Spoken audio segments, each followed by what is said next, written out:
Doctor سید عالم محسود کون ہیں اور پشتون نیشنلزم کی تحریک میں بحیثیت مجموعی ان کا کیا کردار رہا ہے، ان کی گرفتاری کے موقع پر یہ سمجھنا ضروری ہے۔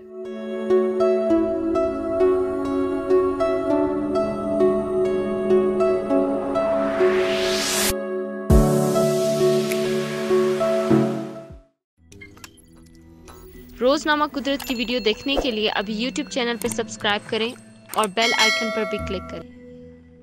پی ٹی ایم کے منظر عام پر آنے سے پہلے اگر کسی شخص نے ریاست اور دہشت گردوں کے درمیان گٹھ جوڑ پر کھل کر بات کی، اگر کسی نے طاقتور حلقوں کے ہاتھوں پشتونوں کو علاقہ میدان جنگ میں بدلنے اور ان کا خون ڈالروں کے عوض بیچنے کے خلاف عوامی سطح پر اعتراض اٹھایا، اگر کسی نے طاقتور حلقوں اور ان کے پیدا کردہ دہشت گردوں کے درمیان فاٹا اور سوات میں ایک لمبے عرصے تک چلنے والے ٹوپی ڈرامے اور ان کے درمیان امن معاہدوں پر کھل کر احتجاج کیا، اگر کسی نے وزیرستان اور فاٹا کے دیگر علاقوں میں عرب اور ان کے ہواری دہشت گردوں کے تکفیری نظریے پر کھل کر تنقید کی، اگر کسی نے ڈرون کی یلغار کا عوامی سطح پر کھل کر غیر خیر مقدم کیا، جس نے چن چن کر طاقتور حلقوں کے منظور نظر ان دہشت گردوں کا صفایا کیا جن کی موت پر طاقتور حلقوں میں صف ماتم بچھی لیکن جن کی ہاتھوں پر ہزاروں پشتونوں کا خون تھا، اگر کسی نے پشتونوں کے وسائل پر اشرافیہ کے قبضے کے منصوبوں پر سیاسی بیان بازی سے بالاتر ہو کر علمی تحقیق کی روشنی میں پشتون عوام میں سیاسی شعور کی آگاہی بیدار کرنے کی کوشش کی، تو ان کا نام ڈاکٹر سید عالم ہے۔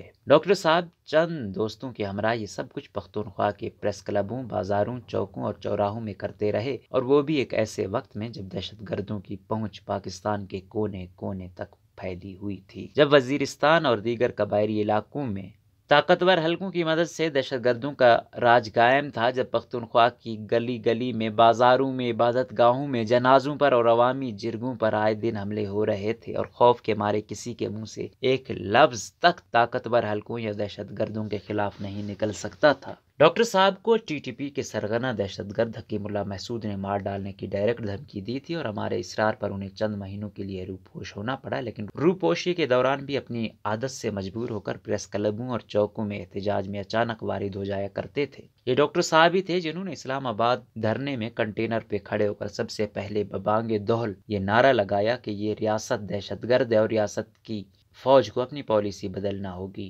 ورنہ ان کا عمل بھی دہشت گردانہ ہے، اور اس طرح انہوں نے پی ٹی ایم کے بیانیے کی بنیاد رکھی۔ ڈاکٹر صاحب کے کردار اور عمل پر آج تک کوئی بھی شخص انگلی نہیں اٹھا سکتا، وہ نہ آج تک بکے ہیں، نہ جھکے ہیں، اور نہ ہی ڈرے ہیں۔ پشتونوں کی سیاست میں پچھلے 2.5 دہائیوں میں عروج و زوال آتے رہے، پشتون سیاسی لیڈرشپ بکتی، ڈرتی اور گھٹنے ٹیکتی رہی اور مصلحتوں کا شکار ہوتی رہی، لیکن ڈاکٹر صاحب کوہ گراں کی طرح ثابت قدم رہے۔ ڈاکٹر سید عالم صاحب ایک قابل پیٹریوٹک پلاسٹک سرجن ہیں، اور اگر وہ اپنے پیشے کو اتنا وقت دیتے جتنا انہوں نے پشتونوں کے حقوق کے تحفظ کی جنگ لڑنے کو دی، تو یقین جانیے وہ آج دوسرے بڑے پیشہ ور ڈاکٹروں کی طرح کروڑوں اور اربوں کما کر چوکوں اور چوراہوں پر احتجاجوں میں اپنا وقت ضائع کرنے کے بجائے عیاشی کی زندگی گزار رہے ہوتے۔ میں نے ان کے ہم اثر پیشہ ورانہ ڈاکٹرز کو ان پر وقت ضائع کرنے کے طنز کرتے بے شمار بار سنا ہے۔ ڈاکٹر صاحب نے پشتونوں کی سیاست سے نہ عہدہ کمایا ہے اور نہ ہی پیسہ، بلکہ دونوں پر لات ماری ہے۔ وہ اے این پی اور پشتونخوا ملی عوامی پارٹی میں رہے ہیں۔ کیا ڈاکٹر صاحب میں اتنی صلاحیت بھی نہیں تھی کہ وہ ان سیاسی پارٹیوں میں موجود بہت سے للو پنجوؤں کی طرح پارلیمنٹ اور اسمبلیوں تک پہنچ جاتے؟ یقیناً تھی، لیکن ان میں پشتونوں کے حقوق پر سودا کرنے کی صلاحیت نہیں تھی۔ ڈاکٹر سید عالم پشتونوں کا اثاثہ ہیں، میں انہیں اپنا استاد سمجھتا ہوں۔ بہت سے پشتون نوجوانوں نے ان سے سیاست کی الف بے پہ سیکھی ہے۔ خدا انہیں ہمارے لیے بمائے منظور پشتین اور پی ٹی ایم کے دیگر نوجوان رہنماؤں